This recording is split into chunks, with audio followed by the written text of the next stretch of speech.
All right. This is one of 4 vintage Star Wars loose tubs I've gathered up over the years. I don't know what's in them, as you already figured out. I moved, threw stuff in there. Then I thought about, do I really own this in my collection? I don't know, because I couldn't get to these tubs until now. So I may have bought more stuff and then put it in the tubs, and we're going to find out if I have duplicates. So right off the bat, we have some non-vintage in here, and that's just expected here and there. We'll see if we can get that guy complete. We have the Gloob transforming Vader head. I don't know why I have 2 of those. It's just fun Gloob stuff from the 90s that I always loved to have. But I guess after a while, I was just taking vintage stuff, originally putting it in here for collection. And then after a while, I was just taking anything I could and just tossing in there, knowing I'd be going through it again. This is a more uncommon piece. This is a laundry hamper from the original Jedi. You would put your used laundry. Shouldn't have put my hand in there. And these are the things you don't see that often anymore, which clearly is a biker scout and an Ewok falling in love at first glance. I mean, of all the movies, A New Hope, to Empire Strikes Back, to Return of the Jedi, a lot more novelty oddball stuff is created for Return of the Jedi. And I bought this many, many years ago, but you just don't see this. Granted, I'm not going online and looking it up, so I might just find out after I check that it might be a $10 item. But it's a unique item I don't see at toy shows or anywhere else. Whoa! That was unexpected. These are original Glasslight TIE Fighter wings. I thought that I only owned a box TIE Interceptor, and that was it. And now I'm finding I have regular TIE Fighter wings. So the pod that I had found earlier with one of the connector attachments might actually be the TIE Fighter I have loose, which, again, I actually didn't even know I owned it. I don't even have a vague memory that I owned that. Isn't that insane? Well, I'm pretty happy on that, obviously. That's great. Now we have to find the connector part, though. Oh my God, even collectible in its own right. An original FAO Schwartz bag from Fifth Avenue. Ooh. So we have the original tray. I was hoping this might be the Empire Strikes Back one, which is worth a ton of money, but of course the odds of that happening would be zilch. Wonderful piece. I have a display card hiding somewhere that I wanted to keep mint, and this is a really nice sticker. This is as classic as you can get for the first 12 figures to be displayed on. And obviously all this is a keeper, but it's just nice to have a clean shape one versus opening this tub after all these years and finding everything's like piss yellow or damaged. Those are nice stickers, dude. Oh, that's a pretty clean Snowspeeder right there. I am a happy... Wait. Okay, we got the glass at least. But we don't have the hook and toe cable. But I'm still pretty happy just having this as it is, because I actually have 5 of these in partial completeness in the other room I need to get rid of. And I was kind of debating, like, do I have a nice one? Well, now I can finally confirm I have a nice one, and I'm good to go with this. That's a nice piece to have. I hope, again, the bottom of this box will find a toe cable and connector. Excellent. We are complete. We are complete. We are one. Solid. And again, it's not mega money. It's just nice to be like confirming that you own it. It's complete and in great shape, as I said before. Unlike Obi-Wan Kenobi from the episode 1. I don't know what he's doing in here, but hey, he had a sword, so got another wing. That's good. Look how yellow that thing has turned over the years. See, that's what we were talking about. Granted, this is a Gloob Micro Machine playset for Hoth. I don't think it's my childhood one, but this is a wonderful playset. It's going to be really hard to display this now that it's yellowed, unless you want to assume that the Battle of Hoth is pretty much finalized and all the rebel troopers are running back to the base and they're just pissing in their pants, hoping they don't die, and it's stained the snow yellow, and that's how I explain the yellowing on this toy. Very logical, very sound. But yeah, you can replace this one pretty easily. The box set's like $20. A loose base plate will be literally $5 at a toy show, so that's not much of an issue. It's just more of like, how did it get yellowed? Oh, sweet, I got a Power of the Force vehicle. So here we have a Power of the Force mini rig in pretty clean shape. The peg is intact. The gun is there. Both pegs are there. So this is the sand skimmer. These are pretty difficult to find now. Like for a while, they were everywhere. I mean, okay, we want to say everywhere, but you would go to a show, especially in the late 90s, mid 2000s, and you would have a couple dealers offering these loose, complete, and a couple carded here and there. Now you go to shows, you just don't find this stuff at all. So the market's kind of gone up a little bit on these for sure. It's probably about 150, 200 loose complete. Again, not for sale, but it's nice to have a more difficult, more expensive piece in my collection, especially with the markets all just skyrocketing up in so many toy lines. And some of that Star Wars stuff is just, it keeps on going up and you just can't stop it. We have a land speeder.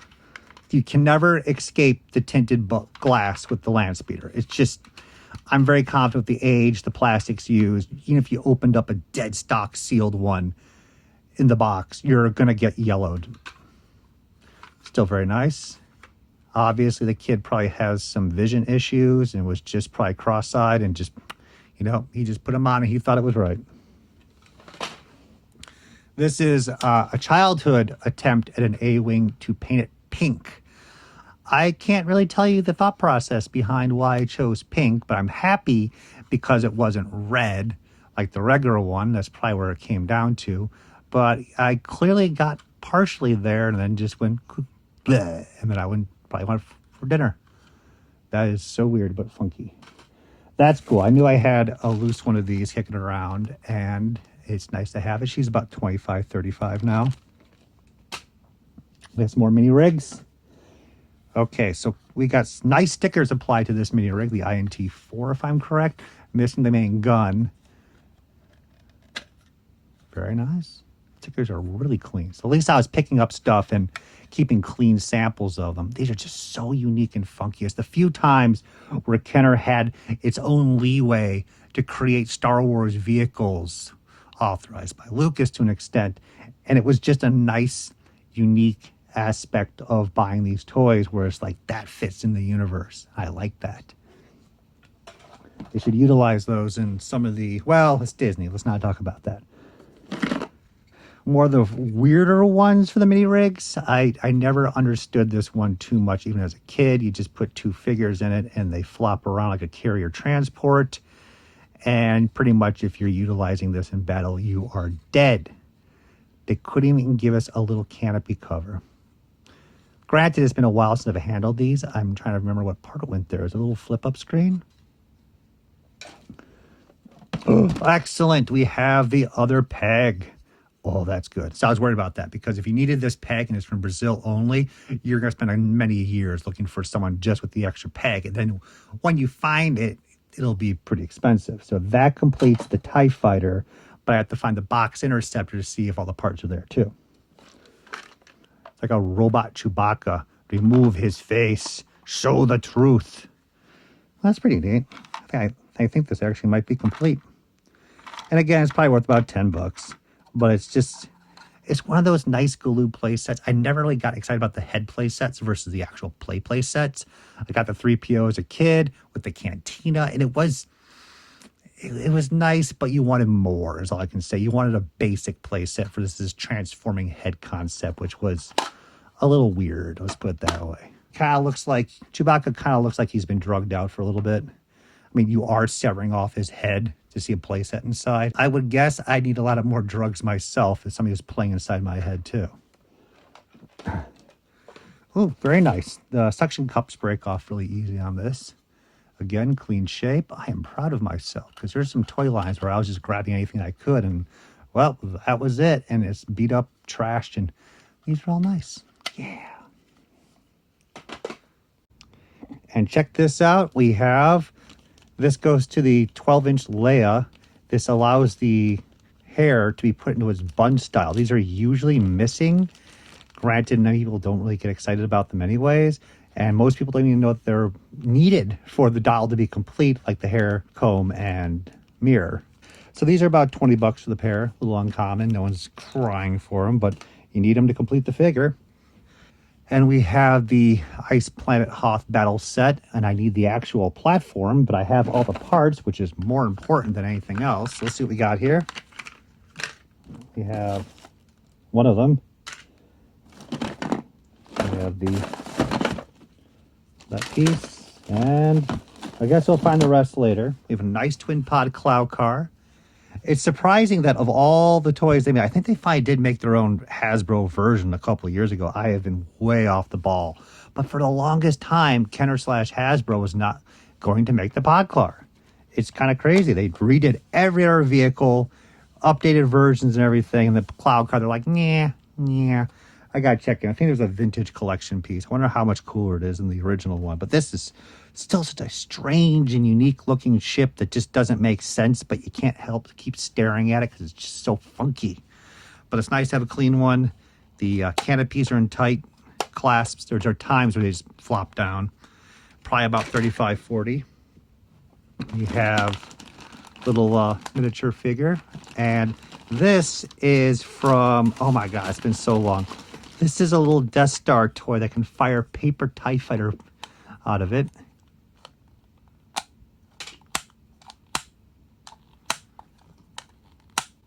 Yeah, well, at least it tries to. This was from a French fast food restaurant. I believe it was called Quick, and there was a couple little toys that they made, and they were really, really nice exclusive toys for especially a French fast food restaurant no one's even heard of. But they did a great job, and it's little fun things like this make the world go around, right? Not big bucks there. We have a die-cast TIE fighter. It is complete. There is, of course, the rare prototype version with the small wings, which I never ever found, but it's also not on the high-end demand list. I would be honest with you that it is not easy to get the TIE fighter, let alone the X-Wing, let alone the Darth Vader TIE fighter, in clean shape. Having all the joints very tight, see a little bit of fading there. They're just not that easy to get in nice shape, loose, period. So I'm happy to have this one in pretty good shape. It's not to upgrade it. Upgrade will still get you in the future. You guys know that. We have the doors for the Cantina. So where's the Cantina? But I'm happy to have the doors because those are the toughest pieces right there. About 20 bucks a door these days. A little bit of wear on it, that's fine. And here's the gun for the INT4. So it's complete, that's great. Sandwich bag from the past, about 20 bucks. Here's the rest of the droid fighters. And I remember one transformed, it's been a while. So that's pretty cool, at least they allowed that. It's just, as I was mentioning earlier, when the toys were being released slowly onto the market, I remember being at a toy show and somebody had Mace Windu mail away. And everyone was like, show it to me. And then one or seller the next day showed up with the droid fighters and everyone was like, oh my God. It's just exciting times. And until, as I said, the movie came out. We got a sticker sheet unused. I don't know what it goes to. I'm going to assume this is a mini rig. You guys can let me know.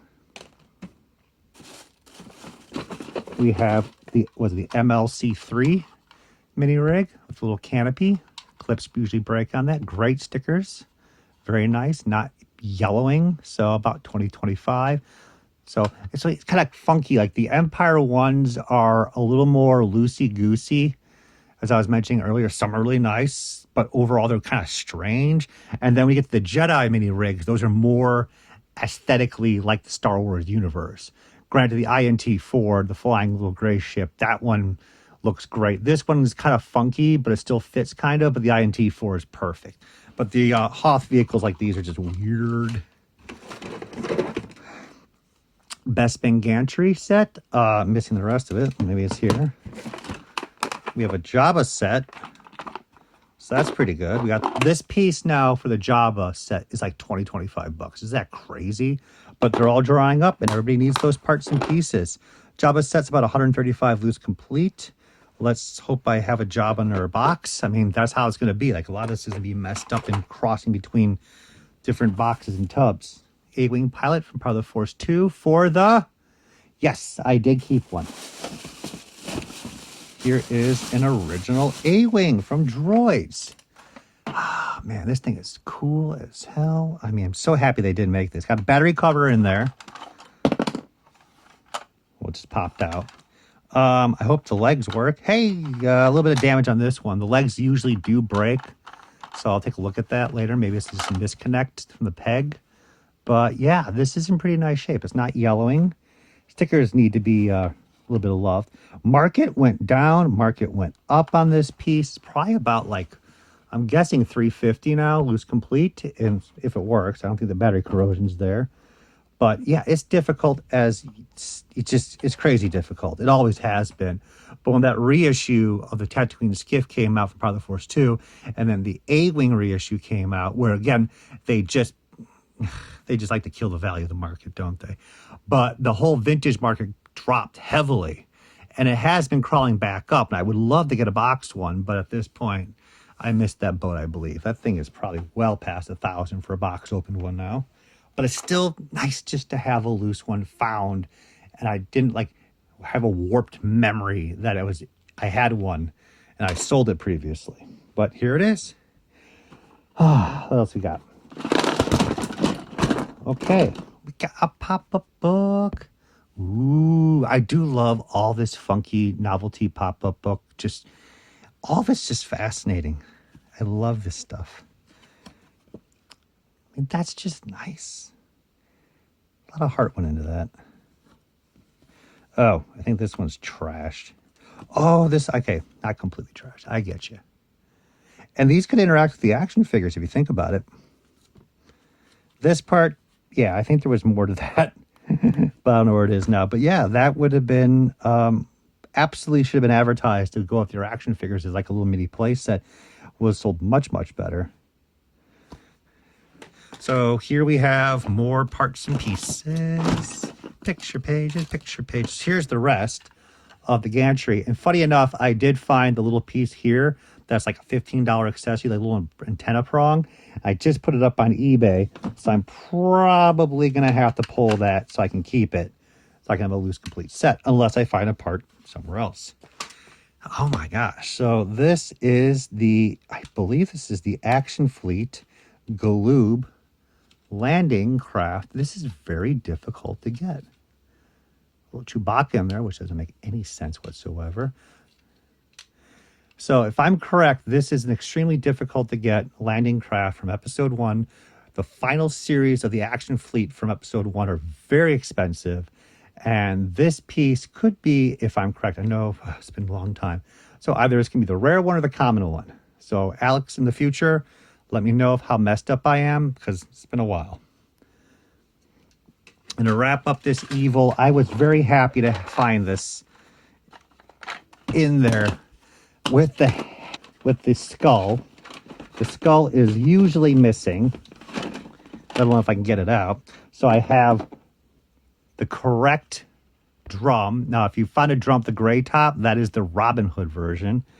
The skull was never issued the Robin Hood one. These little horns pop out. I have a little bit of yellowing on the top. I don't have the clasp, which I did actually originally have, and I sold it. But the ladder is much more difficult to get than anything else. So this is close to complete. I'm pretty happy about this. This thing has always been difficult from the Power of the Force series.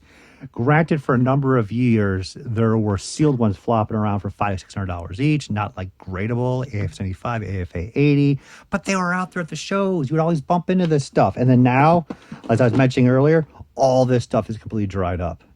So I got a Droids A-Wing fighter. I got a sand skimmer. I got an Ewok battle wagon. What are the art tubs are going to have? I'm so happy I kept so much nice stuff.